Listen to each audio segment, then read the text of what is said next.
성령이 오셨네. 성령. 추운 겨울날 정전기 현상이 발생합니다. 반가운 사람을 만나서 악수를 하려고 하는데 갑자기 찌릿한 그 정전기 현상을 아마 여러분들이 경험을 했을 것입니다. 날씨가 건조하고 또 나일론 소재의 옷을 이렇게 입고 하면 이제 마찰에 의해서 정전기가 발생하는 거죠. 그래서 서로 사람이 만나서 악수를 그렇게 정전기 현상을 일어나기도 하고, 또 요즘 셀프 주유소가 생기면서 주유하기 전에 거기 손을 이렇게 갖다 대라고 이렇게 표시가 되어 있어요. 정전기 현상을 없애려고. 정전기 현상 때문에 주유할 때 사고도 나고, 그래서 정전기를 없애는 장치를 셀프 주유소에 이렇게 해놓고 있습니다. 이 정전기 현상은 마찰에 의해서 약한 전기가 발생하는 거죠. 근데 우리 몸에서는 이 전기가 발생된다. 아이들에게는 한 5V 정도의 이 전기 현상이 생겨나고, 또 나이 드신 분들은 1.5V 내지 2V 정도의 이렇게 전기 현상이 있다고 합니다. 왜 그런가 하면 이 세포를 이루는 그 원자 주위에 전자가 회전을 하는데, 그 전자가 회전을 하면서 이제 전기 현상이 나타난다는 것이죠. 그런데 아이들은 이 원자 주위에 전자가 빨리 회전을 하면서 한 5V 정도의 전기 현상이 나타나고, 나이 드신 분들은 이 전자의 회전수가 천천히 돌아가면서 약한 전기 현상이 일어난다는 것입니다. 그런데 이 전자의 회전수가 빠를수록 건강하다는 것, 그리고 전자의 회전수가 늦어질수록 건강하지 못하다는 것이죠. 그런데 이 세포를 이루는 핵 주위에 전자가 회전할 때 에너지가 방출되어지는데, 언제 이 전자의 회전수가 빨라지느냐? 신앙생활을 하고 예배를 드리고 또 마음 가운데 기쁨이 있고 행복감이 있고 만족감이 있을 때 이 전자의 회전수가 빨라진다. 그러면서 좋은 에너지, 많은 에너지가 방출되어져서 건강하게 생활을 할 수 있다는 것이죠. 어떤 회사에 같이 입사한 두 친구가 있었습니다. 그런데 이 두 친구가 한 명은 열심히 승진을 해서 사장까지 승진을 하게 되었고, 한 친구는 전무의 자리까지 올라가게 되었습니다. 그런데 이 두 친구가 어느 날 회사 근처에 맛있는 횟집에 가서 점심을 같이 먹었습니다. 점심을 먹고 났는데 그 다음날 엄청난 일이 발생하게 된 거예요. 같이 회를 맛있게 먹고 났는데 한 사람은 식중독에 걸려서 그 다음날 죽고 나왔어요.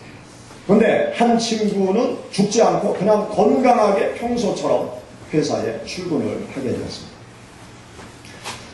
한 사람, 그 사장은 회를 먹고 나서 아주 강력한 비브리오균에 감염이 돼가지고 아주 갑자기 세상을 떠나고 말았어요. 그런데 한 친구는 어김없이 건강한 모습으로 회사에 출근을 했어요. 그래서 부검을 하게 되었어요. 부검을 해봐도 뭐 다른 이유를 찾을 수 없어요. 식중독에 감염돼서 사장은 죽고, 그리고 전무에게는 그런 증상이 전혀 없는 상태로 그냥 건강한 생활을 하게 된 것이죠. 이 두 사람이 똑같은 식당에서 똑같은 음식을 먹었고, 똑같은 식중독 그 균이 몸 안으로 들어갔지만, 한 사람은 죽었고 한 사람은 아무 이상이 없어요. 그러면 왜 이런 차이가 일어났을까? 살펴보아도 특별한 이유를 발견하지 못한 거예요. 근데 이 두 사람의 분명한 차이점이 하나 있었어요. 생활의 차이점이 있었어요. 이 사장이라는 친구는 교회를 다니기는 다녔지만, 교회 직분까지 받기는 받았지만, 집사의 직분을 받기는 받았지만 교회를 나가지 않아요. 그리고 부인과 오랫동안 이제 따로 생활을 하는 별거 생활을 한 4년 전부터 별거 생활을 하고 있는 거예요. 그러니까 이 사장이라는 친구는 세상적으로 볼 때는 높은 지위까지 올라갔지만 그 성공의 뒷자락에는 그 가정적인 문제가 있었던 거예요. 외로움과 고독감과 여러 가지 삶의 고민이 많았던 것입니다. 그래서 매일마다 술을 가까이 하면서 술로 마음을 달래면서 생활을 하고 있었어요. 그런데 이 전무라는 친구는 새벽마다 일찍 일어나면 세수하고 머리 감고 봉고차가 하나 있는데 봉고차를 몰고 새벽 기도를 가는 거예요. 새벽 기도 갈 때 혼자 가는 게 아니라 집 주위에 있는 그 교회 식구들을 차에 싣고 같이 새벽 기도에 가서 예배를 드리고 또 돌아오면서 집에 내려주고 집에 돌아와서 밥을 먹고 회사로 출근을 하는 것입니다. 매일마다 새벽 기도 드리고 새벽마다 봉사를 하면서 그렇게 하루 일과를 시작하는 생활을 하였던 것입니다. 이 두 사람의 차이는 거기에 있었어요. 다른 데 있지 않고 그러한 생활의 차이가 있었어요. 결국 생활의 차이가 그들의 건강에도 영향을 미치게 되었다라고 생각하게 되는 것이죠. 우리가 이 세상을 살아갈 때 예수 그리스도를 믿는 신앙의 생활을 하는 것은 여러 가지로 우리들에게 유익함과 축복이 있습니다. 예수님을 믿는 신앙생활이 우리들의 삶에 많은 유익함이 있기 때문에 예수님께서는 하나님의 자녀된 우리들에게 신앙생활을 하면서 많은 유익함을 얻고 있는 우리들에게 세상 사람들에게 예수 그리스도를 전파해라, 그렇게 말씀하고 계신 것입니다. 여기 우리가 함께 읽은 본문 말씀 가운데 보면 예수님께서 하나님의 자녀된 우리들에게 온 천하에 다니며 만민에게 복음을 전파하라, 그렇게 말씀하세요. 또 마태복음 28장 19절 말씀에 보면 너희는 모든 족속으로 제자를 삼아라, 그렇게 말씀하고 있습니다. 예수님께서 하나님의 자녀된 우리들에게 복음을 전하라고 명령하시는 것은 왜 그런가 하면 예수 그리스도를 믿는 길이 우리 인생들의 삶에 절대적으로 유익한 길이기 때문에 예수님께서 온 천하에 다니며 만민에게 복음을 전파하라, 그렇게 말씀하고 계신 것입니다. 요한 3서 1장 2절 말씀 가운데 보면 하나님을 믿고 따르는 자들에게 하나님께서 주시는 축복이 있어요. 영혼이 잘 되는 축복을 하나님께서 주시고 범사가 잘 되는 축복을 주시고 강건한 축복을 하나님께서 우리 모두에게 베풀어 주심을 말씀하고 있는 것입니다. 예수님을 믿는 신앙의 길을 걸어갈 때 영적인 축복을 받게 되고 삶의 축복을 받으면서 하나님의 축복을 내가 누리고 또 세상 많은 사람들에게 간증할 수 있는 그러한 놀라운 은혜를 우리들에게 베풀어 주시는 것입니다. 한 장로님께서 새벽 기도를 가시다가 겨울날 쓰러져 있는 한 청년을 만나게 되었어요. 그래서 이 장로님이 교회 가던 길을 멈추고 그 청년을 이제 등에 업고 집으로 이제 데리고 갔습니다. 그리고 그 청년을 잘 돌보아줘서 이제 술이 깬 후에 그 청년하고 이야기를 나누면서 그 청년에게 복음을 증거했어요. 그 청년에게 복음을 증거하니까 그 청년이 예수님을 영접하게 되었습니다. 그러면서 이 청년이 하나님 앞에 회개하면서 신앙생활을 하겠노라고 결심을 하였어요. 그런데 이 청년이 왜 술을 잔뜩 먹고 그 겨울 한밤에 길에 엎어져서 그렇게 있었는가 하면 이 청년은 3대 독자였어요. 3대 독자인데 얼굴이 좀 흉측한 얼굴을 가지고 있는, 피부가 아주 흉측한 모습을 하고 있는, 얼굴에 이상한 그 비늘 같은 게 잔뜩 껴가지고 그 아토피 피부, 아주 거칠거칠한 것처럼 그 피부가 이상한 피부의 모양을 하고 있었던 거예요. 3대 독자이니까 일찍 결혼을 시키려고 선을 많이 봤겠죠. 근데 선을 볼 때마다 얼굴이 그런 모양이니까 전부 다 아가씨들이 퇴짜를 넣는 거예요. 그렇게 여러 번 퇴짜를 맞다 보니까 이 청년이 자기가 거울을 봐도 자기 얼굴이 마음에 안 드는 거예요. 그러니까 술을 먹기 시작한 거죠. 술을 먹으면서 삶을 비관하고 그렇게 살아가다가 그렇게 길거리에 쓰러져 있었던 것이죠. 그런데 장로님을 만나서 예수님을 마음 가운데 영접하고 그리고 하나님 앞에 자신의 죄를 회개하면서 이 청년이 교회를 떠나지 않는 거예요. 그러면서 한 40여일 동안 교회에서 계속 성경 보고 기도하면서 눈물로 회개하고 그러면서 40여일이 지났다는 거죠. 근데 40여일이 지났는데 아주 이상한 현상이 일어난 것입니다. 그렇게 회개하면서 눈물을 흘리면서 하나님 앞에 기도하는데 얼굴에 비듬 같은 것이 툭툭툭툭 전부 다 떨어져 나가요. 그러면서 얼굴이 아주 맑고 투명하고 신 피부로 마치 뱀이 그 허물을 싹 벗듯이 그 얼굴에 비듬 같은 허물이 싹 벗어지고 아주 꽃미남의 얼굴이 된 거예요. 그래서 이 청년이 교회 목사님에게 특별히 부탁을 합니다. 교회 그 자동차 운전을 한 기사를 모집한다고 하니까 제가 교회에서 교회 봉고차를 운전할 수 있게 해달라. 그 전직이 택시 기사였는데 그렇게 부탁을 해서 교회 이제 봉고차 운행을 하는 일꾼이 되었습니다. 그리고 자취집에 가서 짐을 찾아오려고 하는데 주인이 짐을 내주지 않다는 거예요. 왜냐하면 웬 모르는 사람이 와서 짐을 달라고 하니까 그래서 아니라고 나 옛날에 여기 살던 사람이라고 주민등록증까지 보여주니까 그때서야 깜짝 놀라면서 짐을 찾아올 수 있었다는 것입니다. 예수님을 믿을 때 아주 놀랍고 신비한 일이 그 청년에게 생겨나게 된 것이죠. 예수님을 믿는 것은 아주 크나큰 축복의 길로 나아가는 것입니다.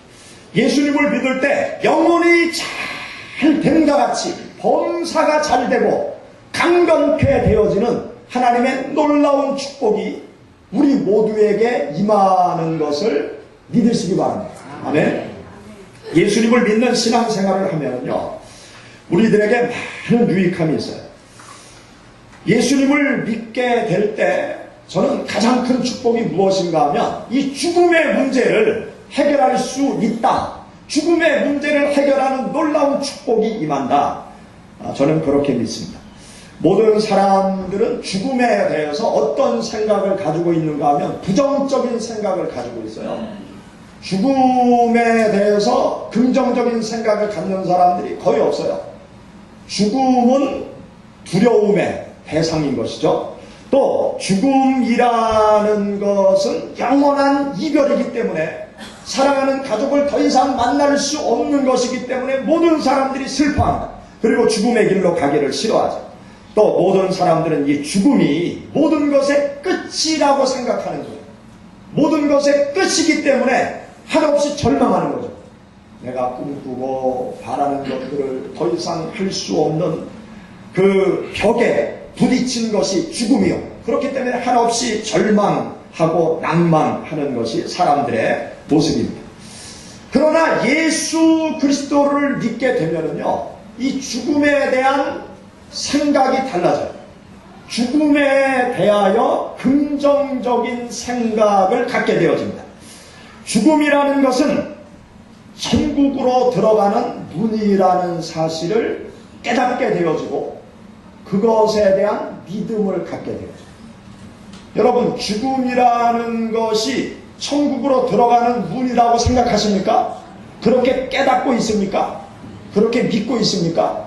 죽음은 천국으로 들어가는 문이에요. 죽음이라는 문을 헐컥 열으면 천국에서 할렐루야 어서 오세요 그러면서 우리 모두를 환영할 것입니다. 우리 모두는 이 세상에서 죽음으로 갔다고 생각하지만 천국에서는 문을 활짝 열고 장 목사가 들어오는구나 할렐루야 그러면서 천국에서 저를 맞이할 거예요. 주님께서 저를 맞이해 주실 것입니다. 천국으로 들어가는 문이 바로 죽음이라고 우리는 깨닫고 그 믿음을 갖지요. 또 죽음이라는 것은 육신의 장막집을 버리고 영원한 하늘집으로 들어가는 것이 죽음이라고 깨달아지며 믿음을 갖게 되어집니다. 또 죽음이라는 것은 영원한 삶의 새로운 시작이다 라는 깨달음과 믿음을 우리 모두가 가질 수 있는 것입니다. 제가 죽음에 대해서 또 천국에 대해서 마음에 깊이 와닿은 그러한 경험이 있어요. 제 바로 밑에 여동생이 26에 암으로 세상을 떠났어요. 그래서 화장을 해서 원주 근처에 산에 가서 그 산에 유골을 이렇게 뿌렸는데 그 유골을 산에 가서 휙 뿌리는데 아주 날씨가 맑은 날이었어요. 휙 뿌리는데 햇볕에 유골이 휙 날아가는데 햇볕에 유골 가루가 비쳐오면서 아주 뭐라 그럴까요? 그 빛이 아주 아름다운 빛이 한번 휙 이렇게 비치더라고요. 아마 그 유골에 빛을 반사하는 그런 물질이 있었던 것 같아요. 그럴 때 제 마음 속에 어떤 그 마음이 제 마음 속으로 들어왔는가 하면 그 전까지는 천국, 그러면 막연한 천국, 성경 속에서 말씀하는 천국, 가보지 않은 천국, 그렇게만 이렇게 생각을 하고 있었어요. 천국에 대한 믿음은 분명히 있는데 천국이 이렇게 느껴지지는 못했거든요. 근데 그 순간 제 마음속으로 천국이 들어오는 거예요. 제 마음속 천국이 들어오면서 천국이 어떤 곳이냐? 동생이 먼저 가 있는 곳으로 천국이 이렇게 마음속으로 들어오는 거예요. 동생이 먼저 가 있는 곳, 조금 후에 나도 그곳으로 갈 곳, 그리고 내가 그곳에 가면 동생이 나를 기다리고 있는 곳, 또 세월이 흘러 아버님이 세상을 떠나셨는데 내가 죽음의 문을 지나가면 또 아버님도 뵐 수 있는 곳, 그렇게 느껴지더라고요. 그래서 외국의 한 나라와 같은 그런 나라로 천국이 제 마음속으로 들어오더라고요. 우리가 예수 그리스도를 믿게 되어질 때요, 이 죽음에 대한 긍정적인 생각을 갖는 거예요. 세상의 유명한 철학자들이 죽음에 대해서 많은 사색을 하고 죽음에 대해서 많은 글을 복잡하게 써놨습니다. 그런데 그들이 아무리 사색하고 고민하고 여러 그 말로 죽음에 대해서 기록을 해 놓았지만 죽음을 명쾌하게 설명하지 못해요. 죽음에 대해서 긍정적으로 설명하지 못해요. 그런데 예수 그리스도를 믿게 되면 죽음에 대한 명쾌한 답을 얻을 수 있어요. 죽음에 대해서 긍정적인 생각을 가질 수 있어요.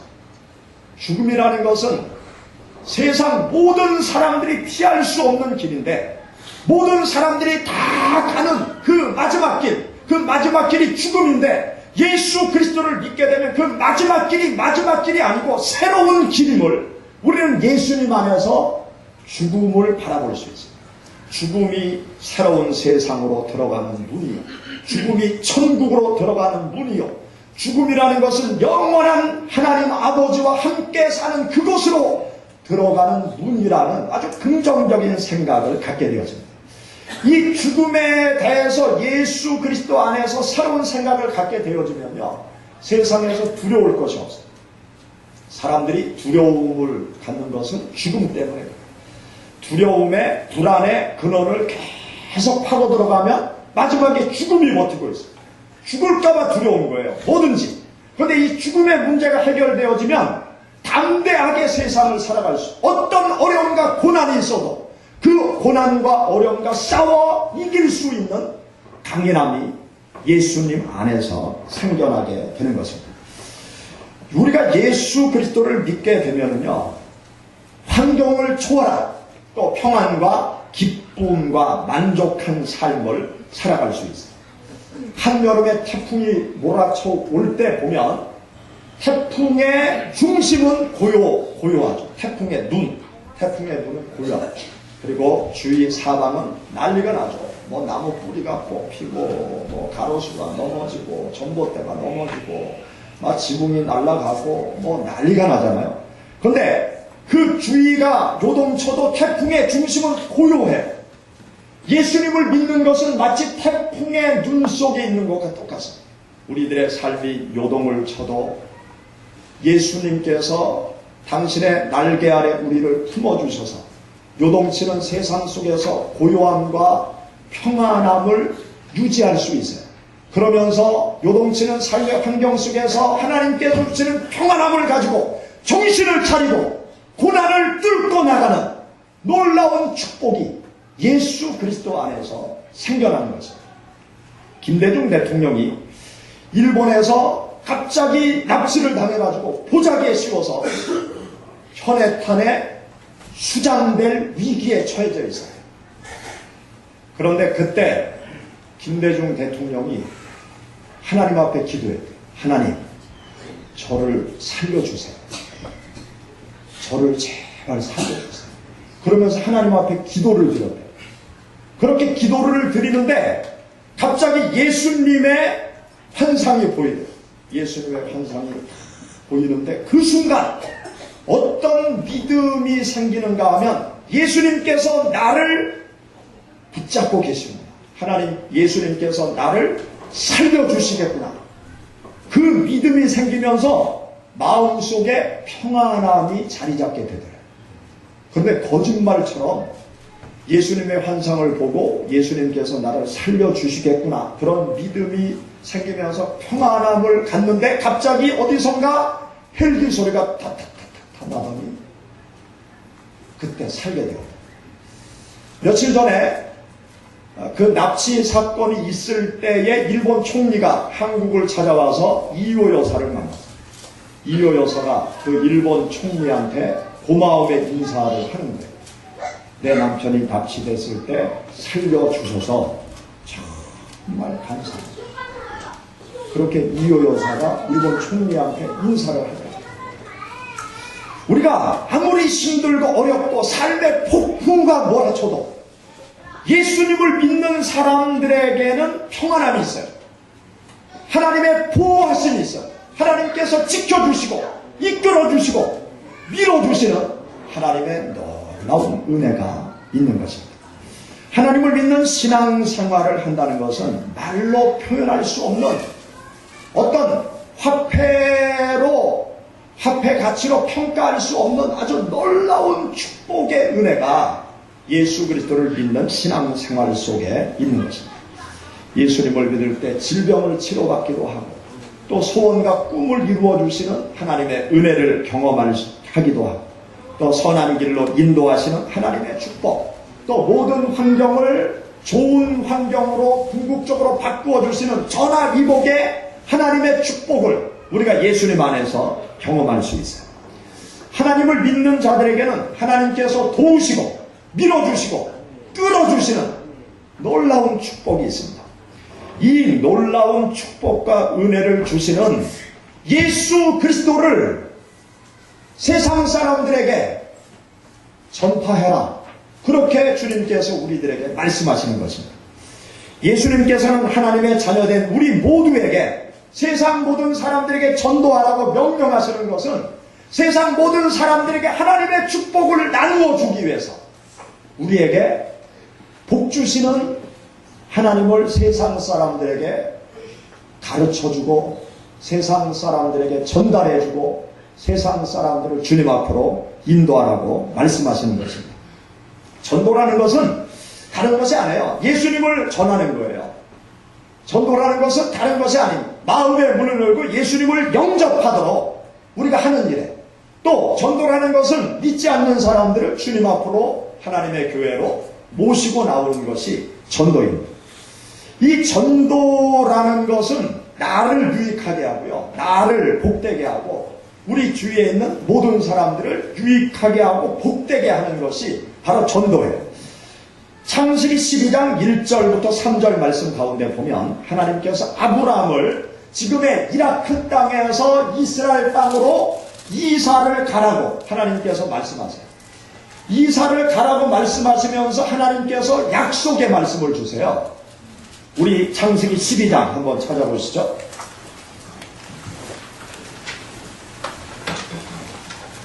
창세기 12장 우리 1절 말씀부터 3절의 말씀 우리 다 같이 읽어보시겠습니다. 여호와께서 아브라함에게 이르시되 너는 너의 고향과 친척과 아버지의 집을 떠나 내가 네게 보여줄 땅으로 가라. 내가 너로 큰 민족을 이루고 복을 주어 내 이름을 창대하게 하리니 너는 복이 될지라. 너를 축복하는 자에게는 내가 복을 내리고 너를 저주하는 자에게는 내가 저주하리니 땅의 모든 족속이 너로 말미암아 복을 얻을 것이라 하신지라. 아멘. 여기 말씀에 보면 지금의 이스라엘 땅으로 이사를 가라 그렇게 말씀하시면서 내 말에 순종하면 너에게 자손을 주겠다. 75세까지 자식이 없었어요. 그런데 자손을 주겠다. 그리고 너는 복이 될 것이다. 너는 복이 될 것이다. 세상의 모든 족속이 너로 말미암아 복을 받게 될 것이다. 그리고 그 가나안 땅을 축복의 땅으로 너에게 줄 것이다. 그렇게 하나님께서 말씀하세요. 이 말씀을 쫓아서 아브라함이 지금의 이라크 땅에서 이스라엘 땅으로 하나님의 말씀을 붙잡고 이삭을 가죠. 그리고 100세의 아들 이삭을 얻게 되었습니다. 그리고 가나안 땅을 하나님께서 약속의 축복의 땅으로 주시는 것을 얻게 되어지죠. 그리고 아브라함이 복의 근원자가 되었죠. 복의 근원자. 아브라함의 후손을 통해서 예수 그리스도께서 탄생이 되어졌습니다. 그리고 예수님을 통해서 세상 모든 사람들이 복을 받는 축복의 역사가 일어나게 되어지죠. 여기 말씀 가운데 보면 너는 복이 될지라. 또 모든 족속이 너로 말미암아 복을 얻을 것이라. 그렇게 말씀하세요. 아브라함을 복의 근원자로 삼으시겠다는 거죠. 아주 쉽게 이야기하면 아브라함을 복덩어리로 만들어 주겠다. 무슨 덩어리? 따라해요. 복덩어리. 아브라함을 복덩어리로 만들어 주시겠다. 복덩어리. 아브라함이 복을 받을 것이고 또 아브라함 때문에 다른 사람들이 복을 받게 된다는 거예요. 하나님께서 우리를 부르신 이유도 다르지 않습니다. 하나님께서 우리에게 복을 주시기 위해서 부르신 거예요. 또 나를 통해서 세상 사람들이 복을 받도록 하기 위해서 여러분을 부르신 것입니다. 한마디로 여러분을 복덩어리로 만들기 위해서 부르신 거예요.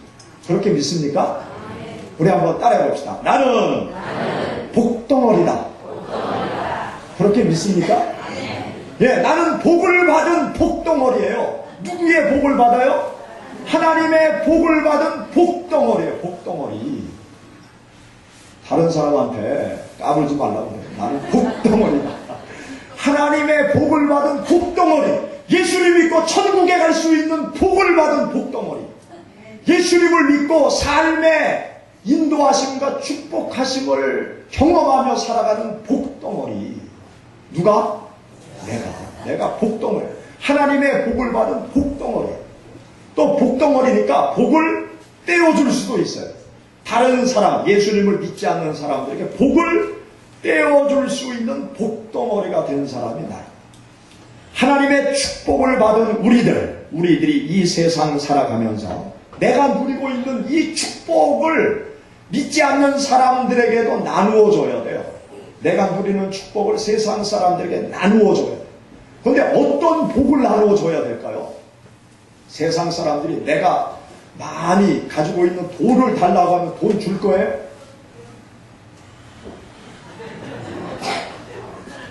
돈 줄 거예요? 돈 달라고 하면? 안 줘. 여러분은 주세요? 저는 안 줘. 아이고, 돈 준다는 게 쉽지 않더라고요. 길거리에서 이렇게 한 푼 달라고 이렇게 역 같은 데 가면 이렇게 엎드려 있는 사람들이 있잖아요. 그 한 푼 주려고 해도 오만 가지 생각이 머릿속에 막 돌잖아요. 내가 이 돈을 주면 저 사람이 영원히 거지가 되지. 아이고, 사지가 멀쩡한데 무슨 놈의 돈을 저렇게 두고라면 가서 일을 해야지. 오만 가지 생각을 하면서 그냥 가잖아요. 그렇죠? 저도 그래요. 오만 가지 생각을 하면서 지나쳐요. 그리고 지나쳐도 마음이 찝찝해. 아유, 그 1,000원짜리 한 장 줄 걸. 아주 찝찝해 하면서 지나칠 때가 상당히 많아요. 또 어떤 때는 주기도 하고. 이게 준다는 게 이게 쉬운 겁니까? 그럼 뭘 줄 거예요? 여러분, 뭘 주실 겁니까? 하나님이 나에게 주신 복을 하나님이 나누어 주라고 하는데 뭘 줄 거예요? 우리가 줄 수 있는 것은 사실 그런 것이 아닙니다.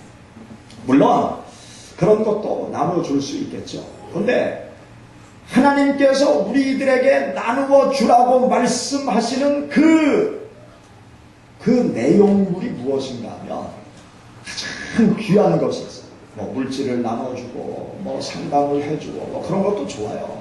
근데 그것보다 더 중요한 아주 근원적인 복이 있어요.